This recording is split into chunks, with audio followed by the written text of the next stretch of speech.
रात के 10:30 बज रहे थे। आदिल ने दरवाजा खोला, थका हारा घर आया। नायाब हमेशा की तरह चुपचाप किचन में चाय बना रही थी।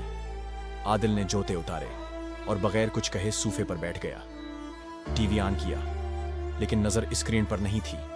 दिमाग कहीं और उलझा हुआ था।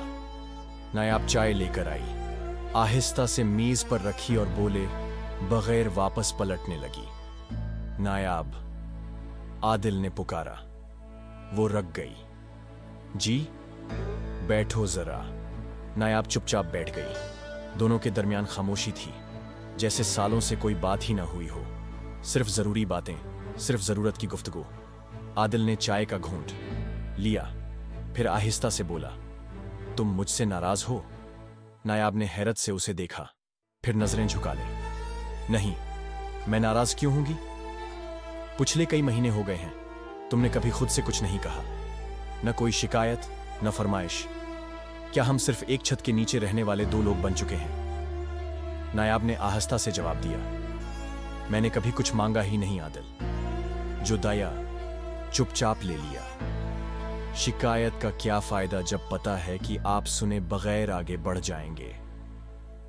आदिल के दिल पर जैसे कोई पत्थर रखा गया हो। आदिल ने नायाब का हाथ थामा। मैंने बहुत कुछ खो दिया नायाब, शायद तुम्हें भी, लेकिन अभी भी वक्त है। क्या हम फिर से शुरुआत नहीं कर सकते? नायाब ने पहली बार आदिल की आंखों में देखा। आंखों में नमी थी, दर्द भी और उम्मीद भी। शुरुआत करने के लिए वक्त नहीं चाहिए, नियत चाहिए।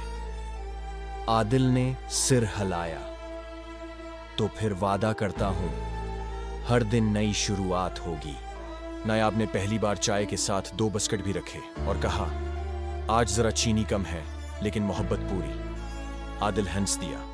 वो पुरानी नायाब वापस आ रही थी और वो खुद भी वापस लौटने की कोशिश कर रहा था।